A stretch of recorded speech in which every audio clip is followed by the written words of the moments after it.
Assalamualaikum and good evening. I'm Muhammad Yusuf and this is TVS English News at 5. Let us begin with our top story. Another 28 sites of Geo Delta Park have been identified in Sarawak and studies will be conducted promptly. Premier of Sarawak, Datuk Patinggi Tan Sri Abang Johari Tun Openg said these sites hold a high value, not just to the local and national industry, but internationally as well in terms of geological history and deposits.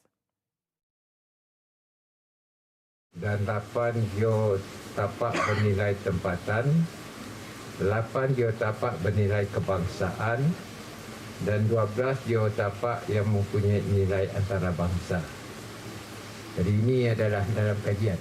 He spoke during a press conference held after officiating the declaration ceremony of Sarawak Delta Geopark as Malaysia's 6th geopark at Sarawak Cultural Village today. The declaration is important to recognize the state government's effort in preserving a sustainable environment. Dan saya juga mengucap terima kasih kepada Datuk Seri kerana tadi disebutkan bahawa kawasan ini akan menjadi satunya calon kandidat, bukan calon pilihan raya, bukan. Ini calon untuk diisytiharkan sebagai satu tapak UNESCO Global Geopark di bawah UNESCO. Local industry players play an important role in helping to make the post-COVID-19 development strategy PCDS 2030 a success. State Premier Datuk Patinggi Tan Sri Abang Johari Tun Openg said industry players can offer their services to help lure in foreign investors and make Sarawak an attractive investment destination. We got investment coming to Sarawak. We need people to service this investor. Particularly when we develop Samadaya. And eventually we develop Pritun as an industrial center. And we need the local people to serve these investors. He said in his speech at the 60th anniversary of KKB Engineering Berhad on Friday.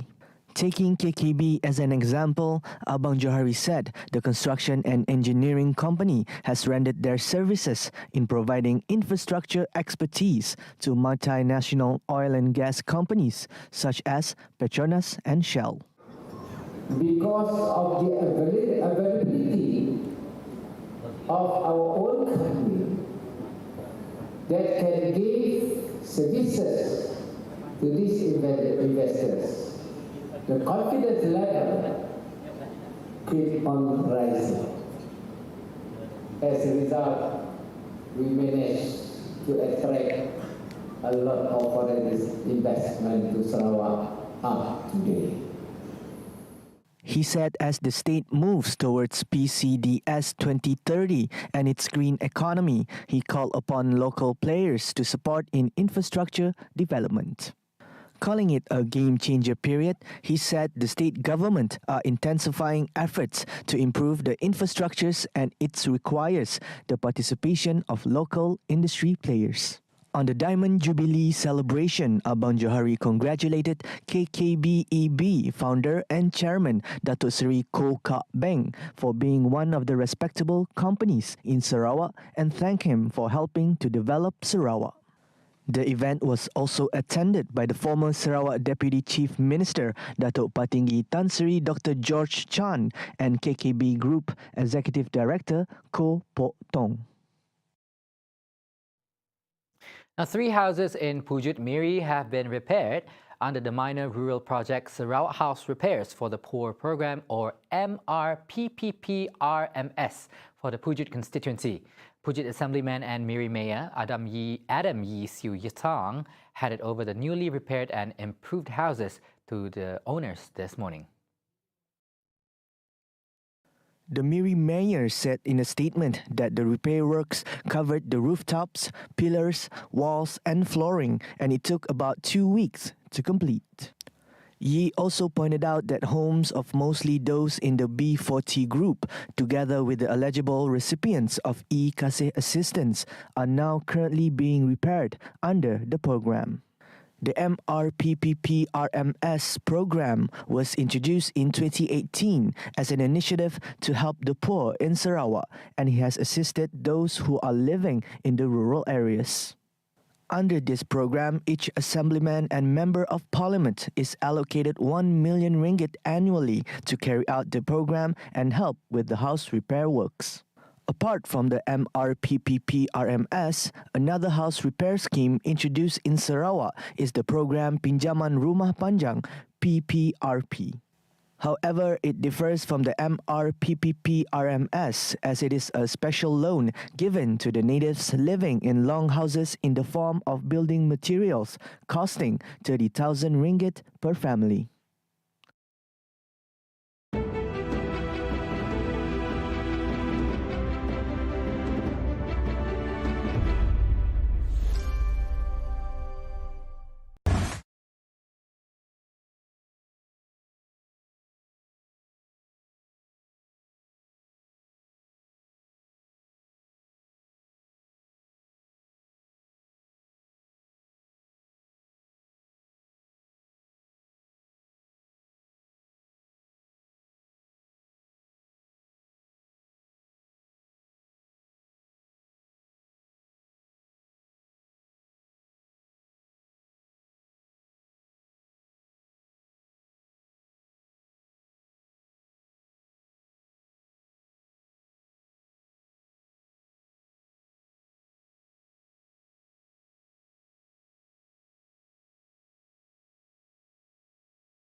Welcome back. The Ministry of Health MOH has announced that all public hospitals nationwide will be equipped with free Wi-Fi that will be accessible to all patients and their companies.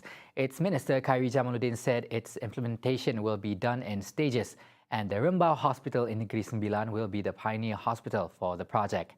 And at the same time, he also announced that several hospitals located in Sabah and Sarawak have been identified for an upgrade, either to a major or a minor specialist hospital. Saya juga telah setuju dengan Datuk KSU dasar secara berperingkat, ya, semua hospital awam di Malaysia akan dibekalkan dengan Wi-Fi percuma untuk penggunaan pelanggan, pesakit, ahli keluarga dan sebagainya.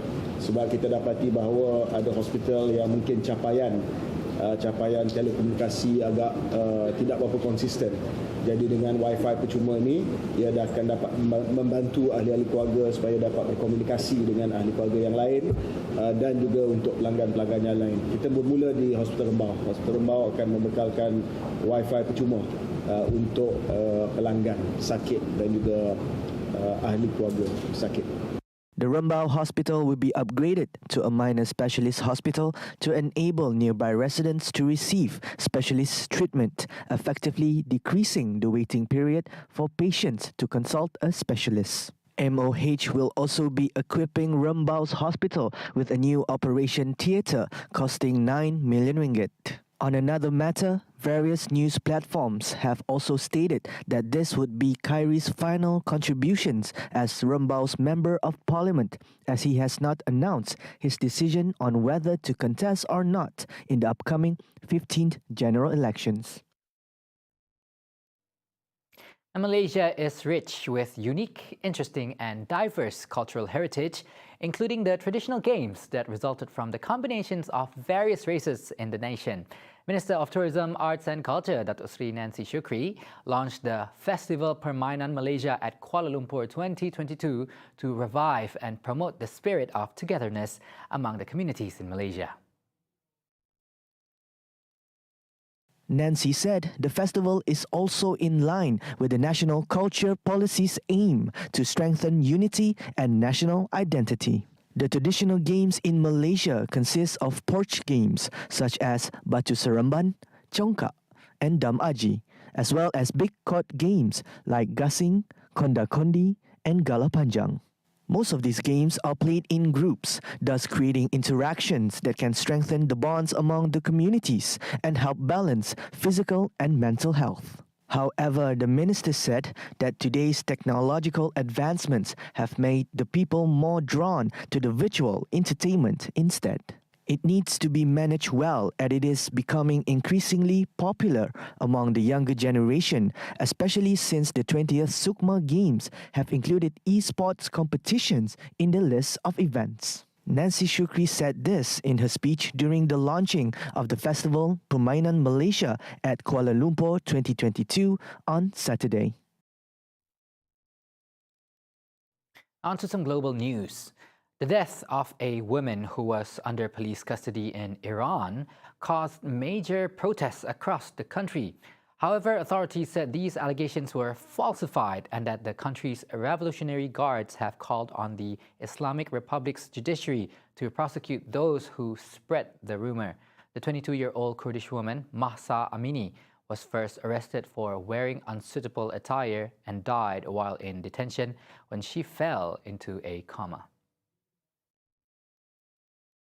Protesters marched and hurled stones at the police station where Mahsa died, while several women discarded their headscarves and burned them in the middle of the Sada street.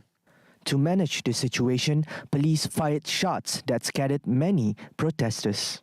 A similar situation was described in the city of Urmia, as security forces could also be seen on the streets amongst the protesters.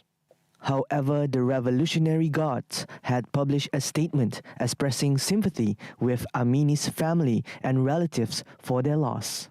The protests over Amini's death are the biggest in Iran since 2019.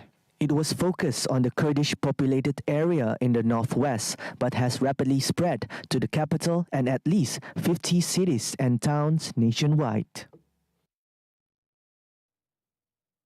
Now, it is unthinkable that 20-time Grand Slam champion Roger Federer's legendary career could end with a defeat.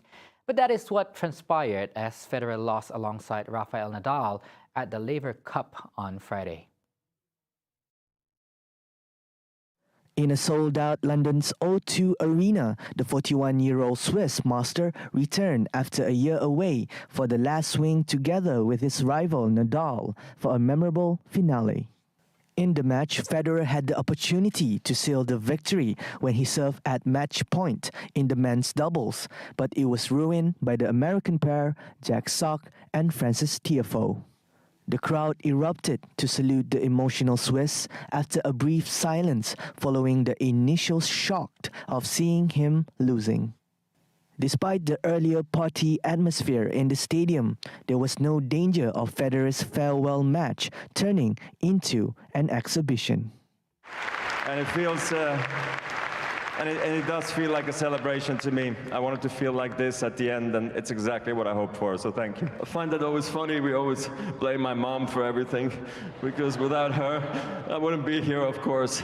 So thanks to my parents, you've been amazing. Thank you. And just everybody. Too many people to thank. It's just been incredible. My God.